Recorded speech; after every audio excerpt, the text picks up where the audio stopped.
What if I told you your mortgage was denied before you even applied?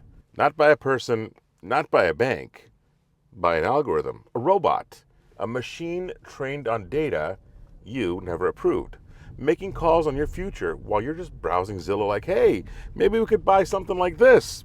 I've been in this game for over 25 years now, and I'm telling you, something has changed. This ain't lending like we used to know. It's colder, it's sneakier, and it's shutting down good people with no warning.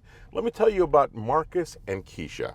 Now, I didn't work with them personally, but man, I've seen their story 100 times.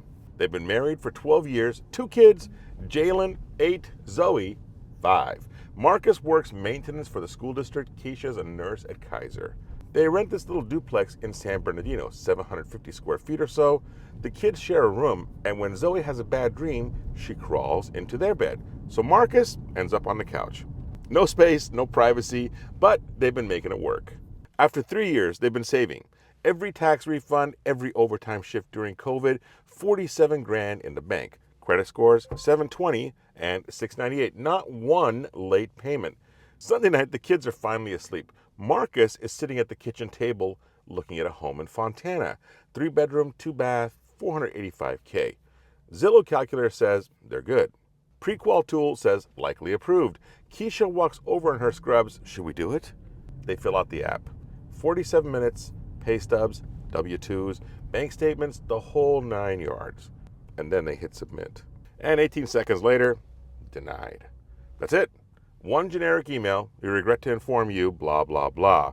No call, no human, just doesn't meet current lending criteria. Keisha calls them, gets bounced around, finally lands on a guy named Brad who says, yeah, the automated underwriting system flagged you. Can't say why, it's proprietary. Maybe check your credit. But their credit was clean, nothing's changed. So they try another lender, same story, denied. Again, here's what really happened. The AI didn't just look at their credit. It looked at everything. Their zip code, San Bernardino, flagged high risk from the 2008 crash.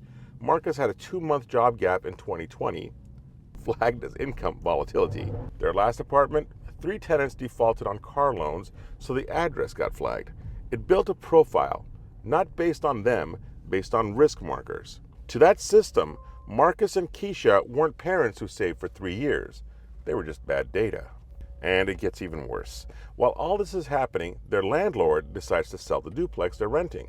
So they go check the Zestimate, maybe they can buy it. Guess what? The value dropped 73 grand in 6 months. Same house, same neighborhood, nothing changed, except the algorithm.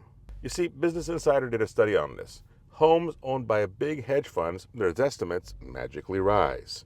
But homes in working class neighborhoods owned by real people, their values drop quietly, systematically.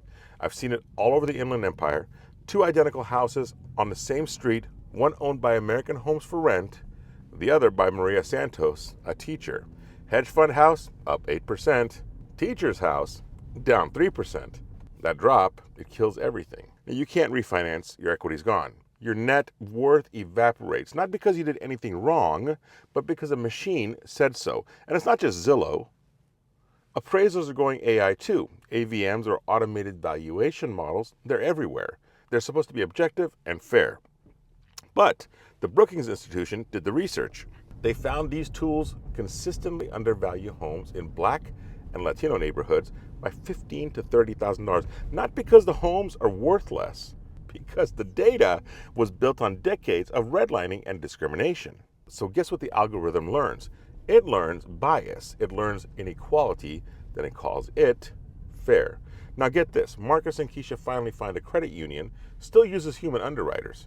Appraiser goes out, looks at the house in Fontana, comes back, 485K, exactly on point. But the AVM? Well, the AVM says that's 441,000. And that's the difference. That $44,000 gap, it tanks the loan. Even when a human says yes, the AI still says no. That's what I call digital redlining. And the tech companies, well, they call it progress. They say it's efficient. They say it reduces bias. But what they're really doing, they're baking the bias in and hiding it behind code that you can't question. When a person denies your loan, you can ask why. You can push back.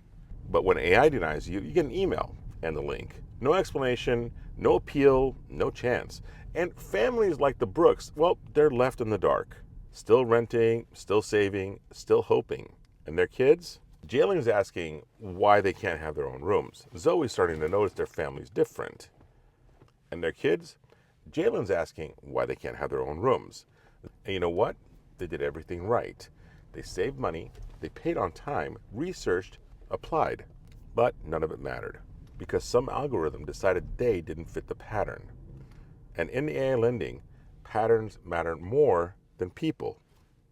Now, if you're hearing this and thinking, man, this sounds like me, you're not crazy. You're not alone. And you're definitely not imagining things.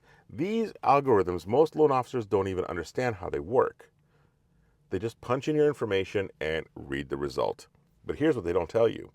Every system has a workaround. Every no can be challenged if you know how. And that's what I do. Almost 3 decades in the trenches, I've learned how this system thinks and how to beat it. I can't guarantee approval, but I can guarantee this. You will finally understand what happened. You will have a real plan and not just hope. The Brooks family, they're still fighting, and so should you. Because algorithms don't buy homes. People do. And every family deserves a shot at the American dream, even if they got to fight a robot to get there. You want someone to walk you through it? Click the link in the description.